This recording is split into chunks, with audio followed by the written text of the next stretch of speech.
Hello, hello. Welcome back to the Self Starter Podcast. I am your host, Sarah Brithinee. Today, we're chatting all things pop-ups. I have done a lot of pop-ups over the last few years, and I've learned what works and what doesn't, and just kind of a system that I have in place now to make sure that things can be as successful as possible. So of course, I had to share that with you today. If you are new to pop-ups, or if you want to improve your systems, or if you're just trying to get a refresh before market season happens, this episode is for you. Let's hop into it.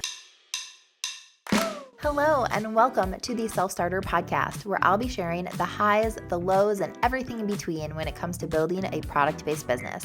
I'm Sarah Brithinee, and I started my business making beaded bracelets in my living room. Over the last 8 years, I've turned it into 2 successful businesses with over 10 team members and a busy storefront.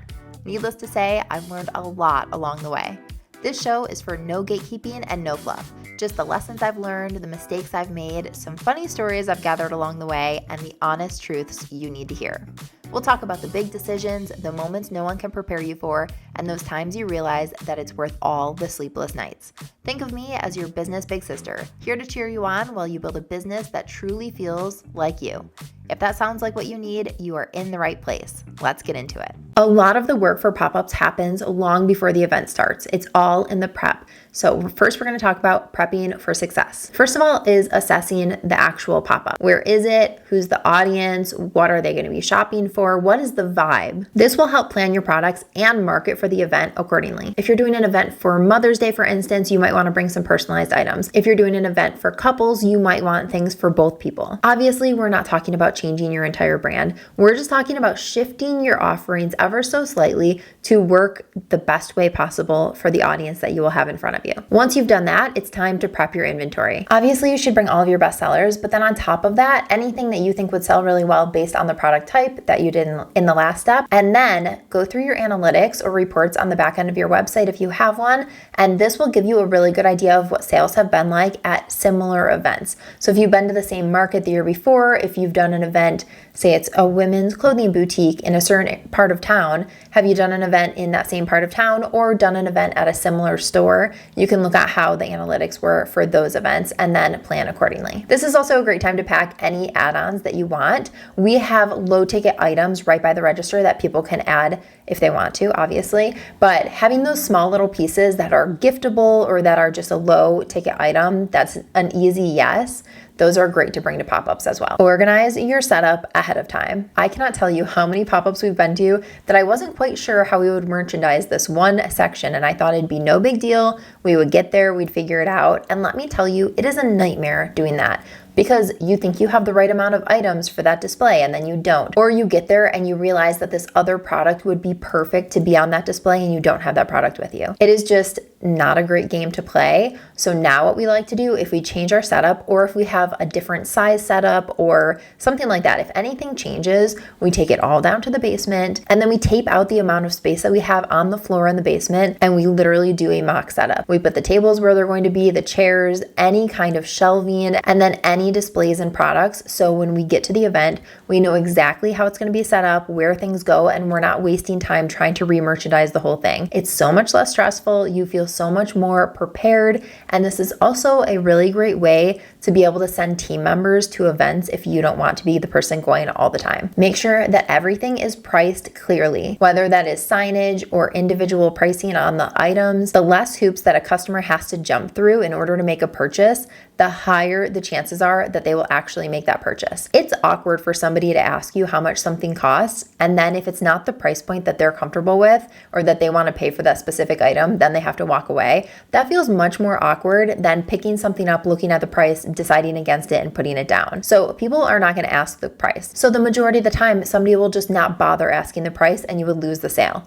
And make sure all of your pricing is very, very clear. Charge all of your devices beforehand. We have shown up at quite a few events where our iPad is dead or our card reader is dead, and we always have a small portable charger with us, but it charges much slower than if you just charge it at your house. So charge everything, whether that is a checkout device, a portable charger, make sure that is charged, your card reader, a Wi-Fi router, or even we have a portable battery, a Jackery that we can plug things into. Literally, we charge every single single device we have before we get to the pop-up. Share the event and share it often. Add all of the details to your website if you have an area for events on there, and then also create a pop-up graphic that you can share both on stories, and you can also do it as a post. Make sure you tag the host so that they can see it too. They might even want to collaborate on the post with you, and then also tag the location. This will help more people see it. Once you share it on stories, share it again.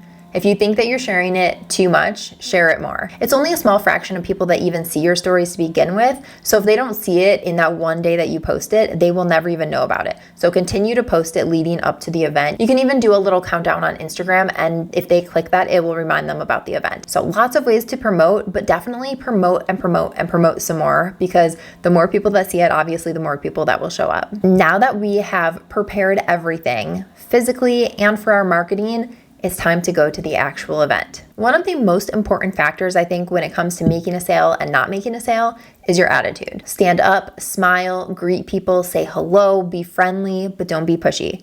We've gone to so many events where other vendors are just sitting on their phones, staring down, scrolling, not even looking up. And I think that it's really hard for people to feel like they can ask a question or even really look around if you're just not present there. So if people want to ask what kind of jewelry we have, or what the materials are made out of, or if it will tarnish, or whatever million questions people have, they want to feel like you're available for them. So be available. The other part of it, though, is to not be pushy. I've told my entire team time and time again that if somebody walks into our store, I never, ever, ever want somebody to feel like they were pressured into buying something. That is just not how we roll. We want people to buy something because they want to buy it. And there's no pressure that comes along with that. If they walk out of the store and don't buy anything, that's totally okay. And the hope is that maybe in 5 months, they'll be looking for a present for their girlfriend for her birthday, and they'll remember our store. And they will have already not felt the pressure, so they walked around the whole store to see what we had, and now they're going to come back to purchase. People will actually spend time looking at things if they don't feel pressured to buy. But if you make them feel pressured to buy, they'll feel like they have to hurry up, and they won't actually be able to kind of see what you have. In my opinion, it's better to be low pressure on the sales front, but still be available if they do have questions or if they want to chat. And going along with that, it's kind of reading the room. There's some people who want to chat, and there's some people who just want to look and want to be left alone. So you have to figure out where that customer is and then meet them there. Next, you want to be dressing for the event. If you are at an outdoor summer market and you're wearing long black pants, you're likely going to be miserable and melting and sweaty, and it's not going to be fun. So one, dress on brand. Whatever that brand is for you, if you're a super casual brand or a fun brand or a luxury, more dressed up brand, you should be dressing for the part. But then on top of that, take other considerations into account. So if you are popping up at a bridal shower, you should be wearing something a little bit more dressed up than an outdoor summer fair. So taking into account your branding and then also what type of an event it is should really dictate how you're dressing. But then also on top of that, being comfortable in what you're wearing, because being uncomfortable, one, makes you less confident, and two, it makes you not want to be there, which is present on your face for everyone to see. Have clear signage. If somebody walks by your booth, they should know what you sell and what your brand's name is just by walking by. They shouldn't have to come in and be searching for a brand name. They shouldn't have to be trying to figure out what you do. This also includes the pricing, like I mentioned before, that should be very clear. And then also if you have any promos going on, that those are very clear exactly what it includes and how to do it. Do something fun to draw people in. People love activities. So if you have a little wheel that they can spin and they get a discount off of something, we have a gumball machine that they can twist, and then inside the little plastic ball, there's a piece of paper they can open and there's a discount in there. Some of them have like a free gift with purchase or a discount or a BOGO. There's a bunch of different offers in there, but that works twofold because one, people love a discount, and two, that helps your average order value go up, because if they get a free gift with a, say, $50 purchase and they were already going to purchase something for $35, they want that free thing, so they may purchase an extra $15 worth of merchandise in order to get that free item. If you don't have a gumball machine or a wheel to spin, don't feel discouraged, just get creative. I recently saw a med spa near me who used just a plain fishbowl and then empty vials that they had on hand. That's just something that's specific to their business, and so that's what they used, and they folded up promos to put in there. So you can do whatever would work for your business and make it fun. I will add one more promo idea that I like to do. I don't think we've done it at a pop-up before, but you totally could, where you do a scratch off. You can get little cards printed off at Vistaprint with different promos, or you could even write the promos in if you didn't want to buy a couple of variants of the cards. And then on Amazon, they have stickers that have the scratch off on them. So you just put the sticker on, it's gold or silver on the top. And then when they scratch it off, it's just a clear sticker. So the scratch off just comes off of the sticker and then they can see through to see the promo. That's always a fun thing too, because it's a quote unquote secret discount that they're getting and it's still an activity that they can do. Plus it's a really low cost for you to actually execute. Film content. Film everything. You may as well, you're already doing the work, set up a tripod and just let it film itself. So do a quick clip of your trunk closing with all of the products in the back of it, and then a time lapse of you setting up your booth, panning over your entire table of products, taking video clips of the products on your customers, taking a quick video clip of a line outside of your booth. Whatever it is, film as much content as you possibly can. Film the host business that you're in, any fun details of that business as well. Even if you're doing an event by yourself, it's super easy to set up a tripod and film content for social media later. Collect emails. Let me say it again. Collect emails.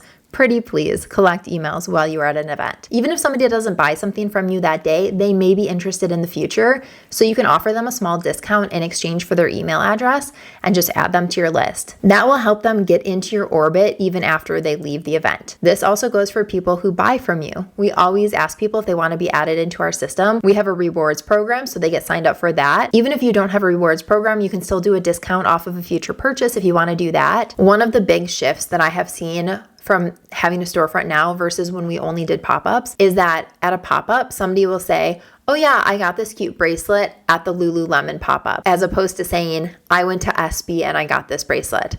They will say the pop-up and then where that pop-up was, as opposed to your actual brand. You have a better chance of building brand loyalty if you are getting into their inbox directly. Like I said earlier, you want to cut out all of the hoops for somebody to jump through, so make checkout super simple. Try to remove any barriers of purchase. That being said, we take multiple forms of payment. You can take whatever you're comfortable with, but try to offer multiple forms. Not every person has Venmo, for instance. Not every person carries cash. So offering a few different ways to meet customers where they are is your best bet in getting the sale. We personally take cash, cards, and then also tap pay. So Apple Pay, Google Pay, anything like that. And this just helps remove the barrier to entry. Again, a lot of people will only walk around with their phone. And if they only have their phone, but they have tap pay, then they can still purchase from us. If they only have cash, they can still purchase from us. Merchandise, merchandise, merchandise. I cannot say it again. I could scream it from the rooftops.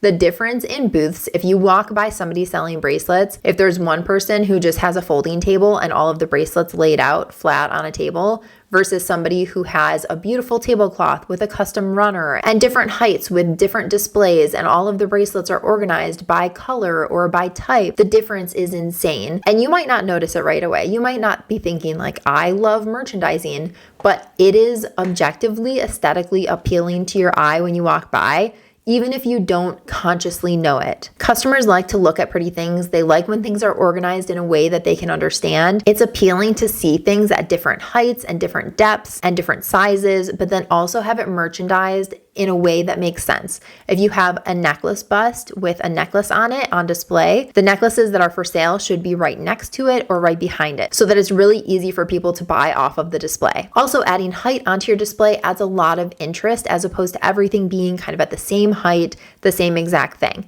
You want things to look different and have every section kind of on its own. Offer a promo that helps get your average order value higher. So these are things like stack and save. The more bracelets you buy, the higher the discount. The more rings you buy, the higher the discount. We have these in stores, so if you buy 3 bracelets, you get X% off. If you buy 4 bracelets, you get X off. If you buy 5 or more, you get X off. People are enticed to buy more because they know that the discount is higher. You can do a BOGO, which that, of course, you buy one thing at full price and then you get something else at a discounted price that maybe you weren't going to buy that second thing, but you will now because it's discounted. Also, a free gift with a X amount of purchase. So if you spend $50, you get this free gift. People are more likely to go ahead and find something to spend that $50 on rather than spending $45 and not getting that free gift. Offering giftable items is also a great idea at pop-ups and events. We use the exact same packaging in our store that we use at our pop-ups. We want people to have the same customer experience. So we have these beautiful custom bags, just shopping bags, and then we have custom pouches. So every piece of jewelry goes into a pouch and then into this bag. that bag could easily be gifted to somebody. You just pop a card in there and your gift is done. Taking the thinking out of it and just crossing something off of somebody's list is so helpful because a lot of times people are shopping for somebody else. They're not just always shopping for themselves. So that's a great way to just take care of something for somebody and cross it off their list. Speaking of giftable items, sell gift cards.